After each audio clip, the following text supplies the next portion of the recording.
Hello नमस्कार दोस्तों, कैसे हो आप सब। आशा करता हूँ अच्छे होंगे और एक बार फिर से आप सभी का स्वागत है द टेस्ट क्लासेस के यूट्यूब चैनल पर। और आज मैं आपको पढ़ाने वाला हूँ मैथ की सीरीज को दोबारा। आज की सीरीज में भी आपको मैंने 20 क्वेश्चंस को लिया हुआ है। आइए देखते हैं आज के बेहतरीन सवालों को कि कैसे आप लोग अपने एग्जाम में और ज़्यादा बेहतर परफॉर्मेंस दे सकते हैं। तो आइए दोस्तों देखते हैं आज का पहला सवाल, क्वेश्चन नंबर 21। क्वेश्चन नंबर 21 में कहा गया है कि 7x² minus 12x plus 18। 21 number सवाल को दोस्तों ध्यान से समझिएगा। कहा गया है 7x² माइनस का 12x प्लस का 18 बराबर का 0। इसमें पूछा है दोस्तों मूलों का योग एवं उनके गुणनफल का अनुपात। दोस्तों आपको समझ में आया तो मूलों का योग और इनके गुणनफल का अनुपात आपसे पूछा गया है। तो दोस्तों मूलों का योग क्या होता है? Alpha plus beta. गुणनफल की बात करें तो अल्फा इंटू बीटा। फॉर्मूला क्या आता है दोस्तों? अल्फा प्लस बीटा का माइनस बी बाई ए, और अल्फा इंटू बीटा का क्या होता है दोस्तों? सी बाई ए। कट जाएगा। माइनस बी का मान दोस्तों की अगर बात करें तो यहाँ पे आएगा माइनस इंटू माइनस का 12, और सी का मान कितना है दोस्तों? 18। ये आ जाएगा 12:18। तो ये कितना हो जाएगा दोस्तों? ये 6 दूनी 12, ये 2 छक्का 12 कट जाएगा, तो 6 से 2 बार में, ये तो 6 से 3 बार में, अर्थात जो हमारा आंसर निकल के आएगा दोस्तों कितना आएगा? 2:3। आशा करता हूँ दोस्तों ये आपको बिल्कुल समझ में आया होगा क्वेश्चन। आइए देखते हैं अगला सवाल क्या है। आपका क्वेश्चन नंबर 22 में कहा गया है कि ax² plus bx plus c बराबर 0 हो तो आपको इसके मूल बराबर है। तो मूल बराबर है दोस्तों, तो जब ही ऐसे ही सेम टू सेम द्विघात समीकरण का रूप दे दिया। तो मूल बराबर होने का मतलब क्या है कि b² माइनस 4ac किसके बराबर में आएगा? 0 के बराबर में। तो b² माइनस 4ac बराबर में क्या आएगा दोस्तों? 0। तो b² बराबर क्या आ जाएगा दोस्तों? 4ac। तो इसमें c का मान पूछा हुआ है, तो c का मान पूछने का मतलब है कि कितना आंसर निकल के आएगा? b²/4। आशा करता हूं दोस्तों कि आपको चीजें क्लियर हो गई होंगी। आइए चलते हैं अगला क्वेश्चन नंबर 23 पे। आपका 23 नंबर सवाल कहा गया है कि y बराबर दिया है आपको 10 का आलेख कैसा होगा। तो दोस्तों ये ध्यान रखिएगा कि मान x का दे या y का दे। तो y का अगर देता है तो y बराबर 10 का जो आलेख होगा वो x के समानांतर होगा। y का आलेख x के समानांतर होता है और x का आलेख y के समानांतर होता है। ध्यान रखिएगा दोस्तों, ये क्वेश्चन 100% एक पेपर में आ रहा है लगातार। तो y का आलेख x के समानांतर आता है, x का आलेख y के समानांतर आता है। तो बताइए y का पूछा गया था, किसके समानांतर आएगा? x के समानांतर आपका आंसर आ जाएगा दोस्तों। बात आपको बिल्कुल क्लियर समझ में आई होगी। आइए चलते हैं अगले सवाल के ऊपर। क्वेश्चन नंबर 24 में कहा गया है, ध्यान दीजिएगा दोस्तों। 24 नंबर सवाल में कहा गया है आपसे, 24 नंबर में कहा गया है कि निम्न में से तृतीय चतुर्थांश में कौन सा मान है। तो तृतीय चतुर्थांश में दोस्तों ध्यान रखिएगा, ये एक प्रकार का हमारा चतुर्थांश बना और दो अक्ष, मतलब आपको पता है कि x अक्ष और y अक्ष। तो दो अक्ष को अगर दो रेखाएं एक दूसरे को काटती हैं तो वह 4 तलों में विभक्त होता है, और वही 4 तलों में से प्रत्येक तल क्या कहलाता है? चतुर्थांश कहलाता है। अर्थात ये 4 चतुर्थांश हमारे हो गए, और प्रत्येक चतुर्थांश कितने कितने डिग्री के कोण पे झुकते हैं? तो 90 डिग्री के कोण पे मुड़ते हैं। ये बात आपको अच्छी तरीके से समझ में आ गया होगा। प्रत्येक चतुर्थांश 90 डिग्री के कोण पर होते हैं। आइए दोस्तों देख लेते हैं अगला पॉइंट। तो आपका जो ये फर्स्ट चतुर्थांश बनता है ये दोनों मान को प्लस में लेके जाता है। दूसरा चतुर्थांश में माइनस और प्लस आते हैं, तृतीय में माइनस और माइनस आते हैं, और चतुर्थ में प्लस और माइनस आते हैं। चतुर्थांश 4 होते हैं, फर्स्ट, सेकंड, थर्ड और फोर्थ।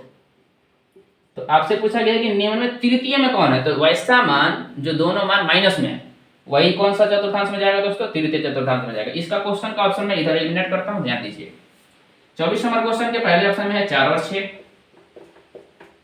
दूसरे ऑप्शन में है दोस्तों -4 और माइनस का 6, तीसरे ऑप्शन में है 4 माइनस का 6, और चौथे ऑप्शन में दोस्तों है -4 6। ये 4 ऑप्शन है, चारों चतुर्थांश से संबंधित होंगे। ध्यान दीजिएगा दोनों प्लस में मान किस चतुर्थांश में जा रहा है दोस्तों? दोनों प्लस में पहला चतुर्थांश। -4 और -6 दोनों माइनस में किस चतुर्थांश में है दोस्तों? तृतीय चतुर्थांश में। यही आपका क्वेश्चन का उत्तर है, जो दोनों माइनस में है तृतीय में। प्लस और माइनस किस में जाता है दोस्तों? तो प्लस और माइनस चतुर्थ चतुर्थांश में चला जाएगा। और माइनस और प्लस किस में जाएंगे? तो माइनस और प्लस आपको दिख रहा होगा अच्छी तरीके से, माइनस और प्लस किस में जाते हैं? द्वितीय में।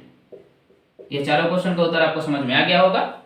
आइए चलते हैं नेक्स्ट क्वेश्चन से ऊपर और अपना अगला सवाल देखते हैं, क्वेश्चन नंबर 25। 25 नंबर सवाल में क्या कहा गया है दोस्तों 25 नंबर सवाल में कहा गया है कि यदि किसी समानांतर श्रेणी का प्रथम पद ए है, सर्वांतर डी है, तो उसके प्रथम n पदों का जोगफल क्या होगा। तो ये तो डायरेक्ट फार्मूला ही पूछ लिया दोस्तों, n पदों का जोगफल यानी कि Sn का फार्मूला। क्वेश्चन नंबर आते हैं 25। n पदों का जोगफल का मतलब दोस्तों होता है Sn। n पदों का योग बराबर Sn, और Sn का फार्मूला दोस्तों होता है n/2 × 2a + n-1 × d। और ये हमारे क्वेश्चन का क्या हो जाएगा दोस्तों, उत्तर हो जाएगा। आइए समझते हैं अगले सवाल को।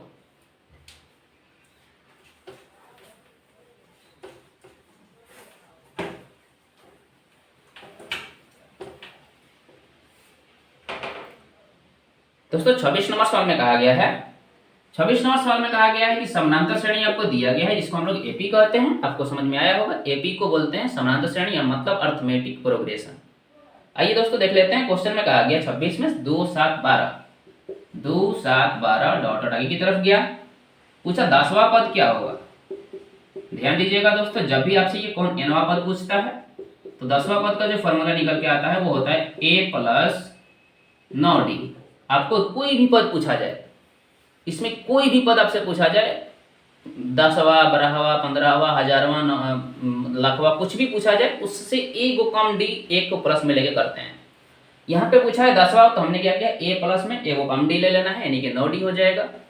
यदि nवां पद पूछता है तो उसका फॉर्मूला होता है a + n-1d। तो आइए दोस्तों इसका आंसर देख लेते हैं। a कहते किसको है, तो ap के प्रथम पद को a कहते हैं, मतलब a का मान कितना है 2, 9 रहेगा जब कहते हैं। d किसको कहते हैं, तो दूसरे में से पहला जो घट के आता है वही इसको हम लोग d कहते हैं। तो दूसरे पद में से पहले को घटा दीजिए, 7 में से 2 के तो कितना आएगा दोस्तों 5, अर्थात 2 + 45 का आंसर क्या निकल जाएगा 47। और यही आपके क्वेश्चन का क्या है दोस्तों, उत्तर है। आशा करता हूँ समझ पाए होंगे। आइए चलते हैं अगले सवाल पे। क्वेश्चन नंबर 27 देखिए। 27 नंबर सवाल में कहा गया समानांतर श्रेणी 14,9, ये एपी का क्वेश्चन है, 14,9, 4, -1, -6 डॉट डॉट, इसका nवां पद क्या आएगा। तो nवां पद का फॉर्मूला अभी हमने आपको बताया कि a + nवां पूछे तो n-1d, 10वां पूछे तो 10-1d, 11वां पूछे तो 11-1d, 20वां पूछे तो 20-1d, इस तरीके से। तो दोस्तों a का मान कितना होता है 14। फर्स्ट में जो मान आता है उसी को a कहते हैं। n-1 d का मान देखिएगा, दूसरे में से पहले बढ़ाइए, 9 में से 14 गया कितना आया -5, तो 14, ये हो जाएगा -5 n, और ये माइनस माइनस अगर गुणा करें तो +5 हो जाएगा। तो 14 और 5 जोड़ेंगे तो दोस्तों कितना आ जाएगा 19, और -5n, और यही क्वेश्चन का क्या हो जाएगा दोस्तों, उत्तर हो जाएगा। आशा करता हूँ आपको बिल्कुल समझ में आ रहा होगा अच्छी तरीके से। आइए चलते हैं अगले सवाल पे। क्वेश्चन नंबर 28 में कहा गया है, 28 नंबर सवाल में क्या कहा गया दोस्तों कि 2 7, 12, 2, 7, 12 ये एपी ही है।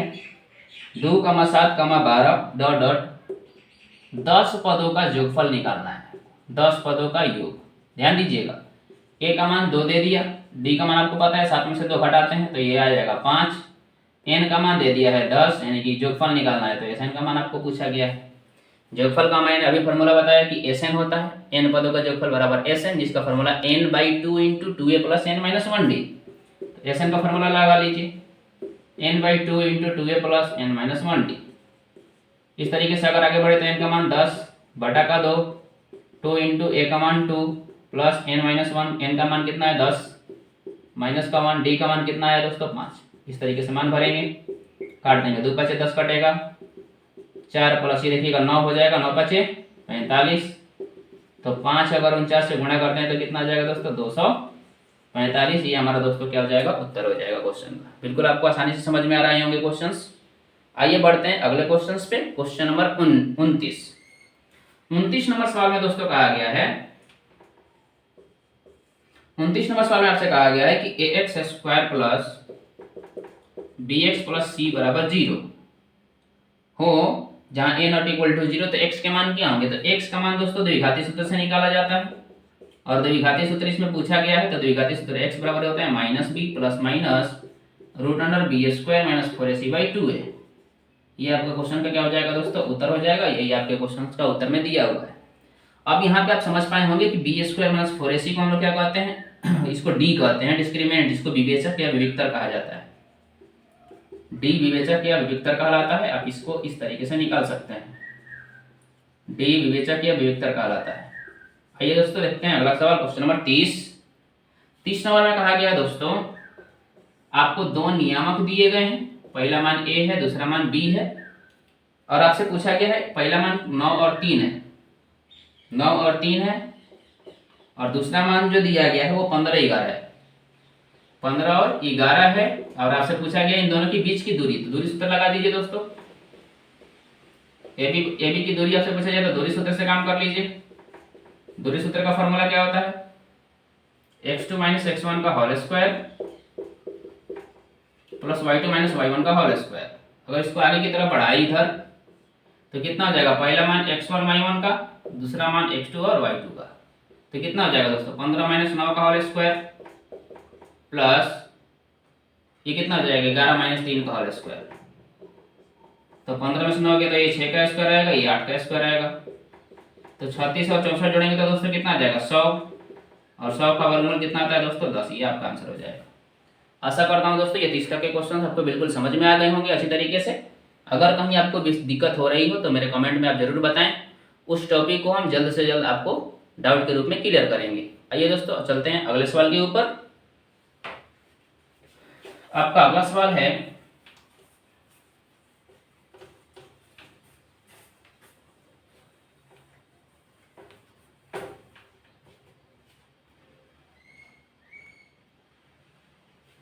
चलिए दोस्तों देखते हैं क्वेश्चन नंबर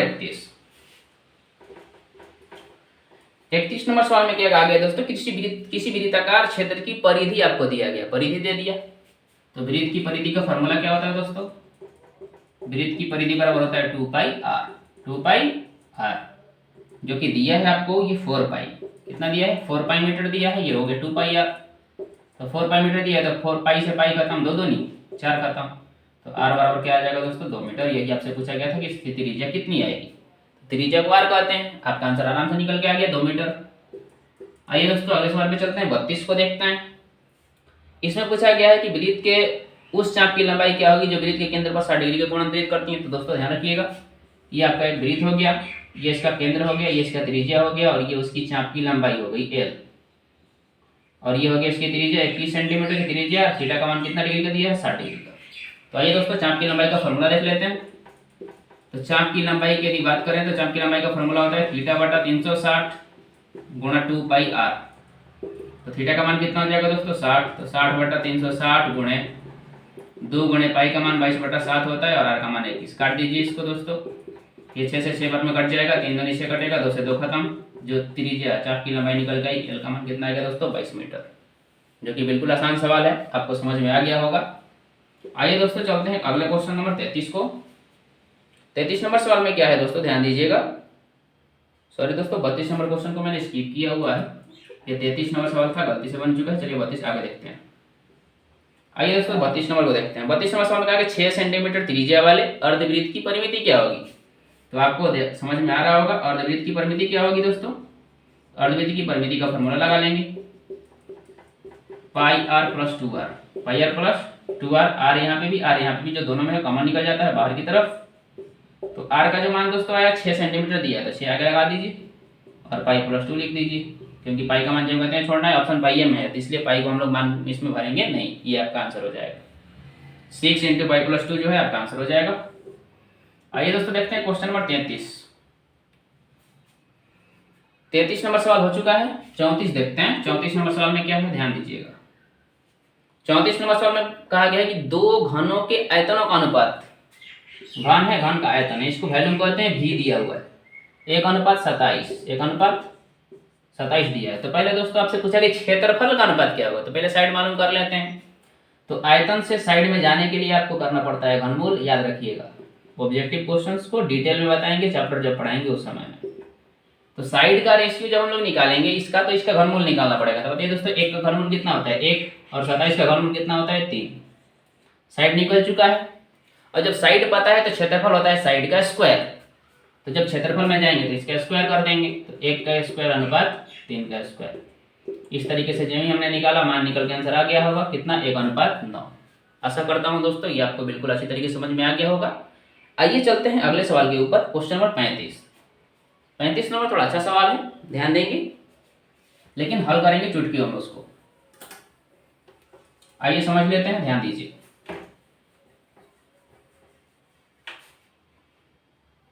पैंतीस नंबर सवाल में कहा गया है एक बेलन जिसकी आधार की त्रिज्या दी हुई है और ऊंचाई दिया हुआ है और उसका क्षेत्रफल संपूर्ण पृष्ठ का क्षेत्रफल और वक्र पृष्ठ का क्षेत्रफल का अनुपात। तो बेलन का संपूर्ण पृष्ठीय क्षेत्रफल अनुपात निकालना है किसके साथ में, वक्र पृष्ठीय क्षेत्रफल के साथ में। तो संपूर्ण पृष्ठीय क्षेत्रफल क्या होता है दोस्तों, तो संपूर्ण पृष्ठीय क्षेत्रफल होता है बेलन का 2πr × r+h और वक्र पृष्ठीय क्या होता है 2πrh। बिल्कुल अच्छी तरीके से समझ पा रहे होंगे। अब देखिएगा ध्यान से दोस्तों, अनुपात का मतलब तो बाटा होता है। अगर इसको हम बाटा में करते हैं तो 2π से 2π खत्म हो जाएगा, r बराबर है दोनों के लिए तो r भी खत्म हो जाएगा। इस तरफ में बचा r+h जो कि है कितना 80 प्लस का 20। यहाँ पे क्या है दोस्तों केवल 20। अगर यहाँ पे काटते हैं तो ये 100 हो जाएगा, ये 20 हो जाएगा, काटेंगे तो आंसर कितना निकल जाएगा 5:1, जो कि हमारा क्वेश्चन का क्या है दोस्तों उत्तर है। अच्छी तरीके से आप समझ पाए होंगे। आइए चलते हैं अगले सवाल पे। क्वेश्चन नंबर 36 देखते हैं दोस्तों। 36 नंबर सवाल में क्या है, इसका माध्यिका पूछा है दोस्तों। माध्यिका आपको पता है, अच्छी तरीके से हम समझाए हुए हैं आपको। माध्यिका कहते हैं कि इसमें माध्यिका दोनों ओर से जोड़ा लगाने के बाद मिलता है। तो माध्यिका आपको सबसे पहले जिन ही आंकड़े दिए हुए हैं उसको सबसे पहले आप बढ़ते या घटते क्रम में सजाएं और बढ़ते या घटते क्रम में सजाने के बाद से उसको जोड़ा लगाएं दोनों तरफ से, और जोड़ा लगाने के क्रम में जो भी शेष बीच में बचे, जो भी अंक बचता है वही उसका माध्यक होता है। तो आइए देखते हैं क्वेश्चन को हम लोग जिस तरीके से हल कर पाएंगे। तो आपका सवाल है 8, 7, 12, 15, 10, 9 और 11 इसकी माध्यिका पूछा हुआ है। तो माध्यिका के लिए क्या निकालना पड़ेगा, आप पहले इसको बढ़ते क्रम में सजा लीजिए। बिल्कुल आराम से समझते चलेंगे दोस्तों, कोई हड़बड़ी नहीं है। आराम से सीधी चीजों को समझिए। कहीं कोई दिक्कत हो जरूर आप कमेंट करिए, डाउट आपको पूछते रहिए कमेंट के अंदर। जहां तक कोशिश हो सकेगी हर संभव मैं आपको प्रयास करूंगा उस डाउट को दूर करने के लिए। आइए देखते हैं बढ़ते क्रम में सजाएं तो 7, 8, 9, 10, 11, 12, 15 कितने अंक होगा 1, 2, 3, 4, 5, 6, 7। इधर भी 1, 2, 3, 4, 5, 6, 7। तो 3 को आगे से काट दीजिए, 3 को पीछे से काट दीजिए और जो बीच में बचा वही माध्यक है, अर्थात माध्यक का मान कितना आएगा दोस्तों 10। आपको बिल्कुल अच्छी तरीके से समझ में आ गया होगा। आइए चलते हैं 37 नंबर सवाल में आपसे अगर पूछा जाए, आपको इसमें पूछा गया बहुलक क्या होगा दोस्तों। तो बहुलक को आपको मैंने कितनी बार बताया, बहुलक जो सबसे अधिक बार आया,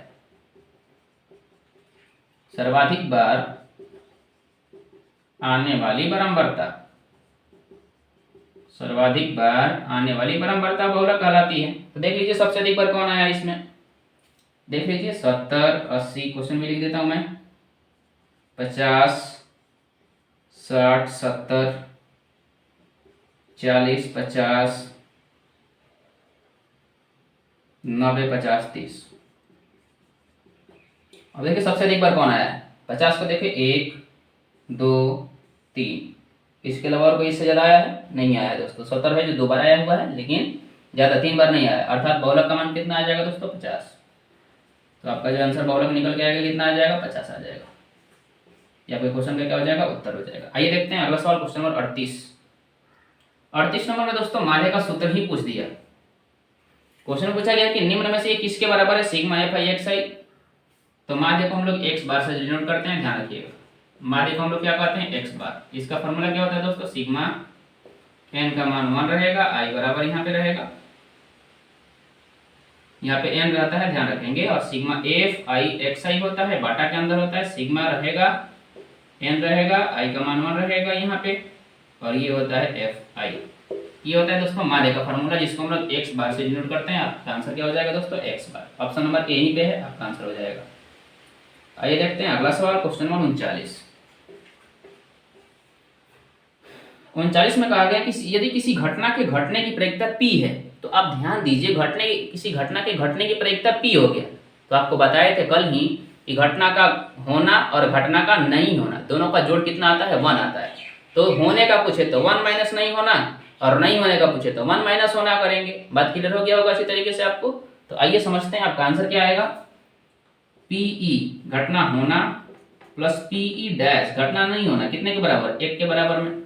और इसमें दिया घटना होने की प्रायिकता P है, तो घटना नहीं होने की प्रायिकता क्या आएगी दोस्तों, तो घटना नहीं होने की प्रायिकता P ई डैश का मान क्या निकल के आ जाएगा 1 माइनस P आ जाएगा, और ये आपका क्वेश्चन क्या हो जाएगा दोस्तों, उत्तर हो जाएगा। आशा करता हूँ दोस्तों ये आपके क्वेश्चंस बहुत अच्छे तरीके से समझ में आ रहे होंगे।